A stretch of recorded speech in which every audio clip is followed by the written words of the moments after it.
Hi అండి, అందరికీ నమస్కారం అండి. ఫ్రెండ్స్, ఇప్పుడు అందిన వార్త. ఇక విద్యార్థులకు అదిరిపోయే శుభవార్త చెప్పిన ఏపీ ప్రభుత్వం అంటూ అప్డేట్ అయితే రావడం జరిగిందండి. అయితే ఇందుకు సంబంధించిన వివరాలు అయితే మన వీడియోలో తెలుసుకుందామండి. ఆ గుడ్ న్యూస్ ఏంటనేది వీడియో మాత్రం పూర్తి వరకు చూడండి ఫ్రెండ్స్. అప్పుడే మనకి పూర్తి సమాచారం అయితే తెలుస్తుంది. అలాగనే ఒక లైక్ చేసి ఇలాంటి ముఖ్యమైన అప్డేట్స్ కోసం ఇప్పుడే మన ఛానల్ని సబ్స్క్రైబ్ అయితే చేసి ఫాలో చేయండి ఫ్రెండ్స్. ఇక లేట్ చేయకుండా టాపిక్లోకి వెళ్ళిపోదాము. ఇక ప్రైవేటు స్కూళ్ళల్లో ఉచిత ప్రవేశాలకు షెడ్యూల్. ఇక ఏపీలో ప్రైవేటు స్కూళ్ళల్లో ఆర్టీఈ చట్టం కింద పేద వెనకబడిన వర్గాల పిల్లలకు 25% సీట్లు ఉచితంగా కేటాయిస్తున్నారు. ఇందులో భాగంగా 2026-27 ఏడాదికి 1వ తరగతిలో ప్రవేశానికి షెడ్యూల్ విడుదలయ్యింది.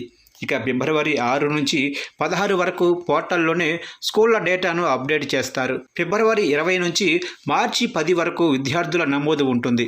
ఇక మార్చి 25వ తారీఖున మొదటి విడత లాటరీ ద్వారా విద్యార్థులకు సీట్లు కేటాయిస్తామని ఎస్ఎస్ఏ డైరెక్టర్ శ్రీనివాసరావు తెలిపారు.